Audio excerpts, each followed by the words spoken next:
Today I want to talk to Cabinet Secretary Henry Rotich.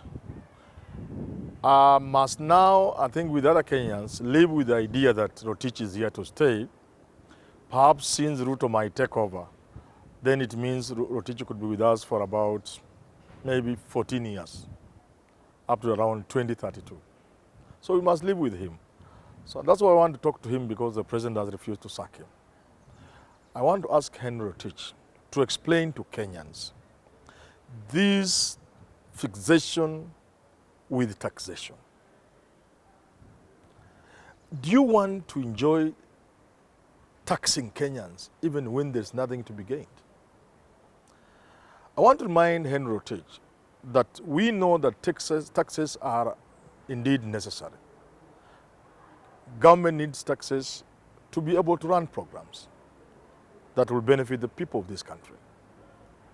But taxes must not be punitive, Mr. Henry Rotich. Taxation in this country has reached a level where Kenyans are beginning to wonder whether it is not intended that the taxes actually punish them. Taxes should not make people evade and avoid taxes.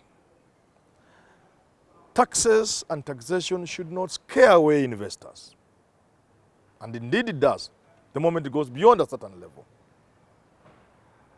Taxes in this country are beginning to scare everybody. Mr. Henry Rotich, you propose to tax Kenyans further at a time when unemployment rate is one of the highest in the world. You are proposing to continue further taxing Kenyans when about 46% of this country live below the poverty line, below $1 a day.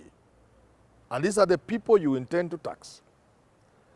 Much more substantively, CS Rotich, what do you propose to get by taxing fuel? What do you propose to get by adding VAT on petrol and diesel?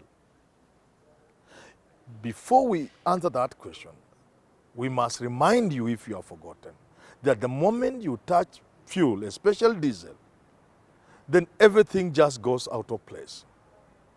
Transportation cost and cost of everything would go up. Now to the question, how much do you intend to raise? By your own estimates, about 34 billion. Henry Rotich, go through your budget ministry by ministry and see how many items in that budget you can actually remove so that you ease the burden of Kenyans, so that you don't have to tax them to raise 34 billion, which if you went through expenditure of government, in counties, MCA are flying left, right, benchmarking. They still do it. We thought they had stopped with the last parliament. They still do it. Look at ministry expenditure. Money for tea, for flowers. Money for training, useless training, foreign trips. There's so much money in every ministry that you can cut down. Let's go to education, Henry Rotich. We give Kenyans free education. Good. We applaud President Kibaki for introducing it.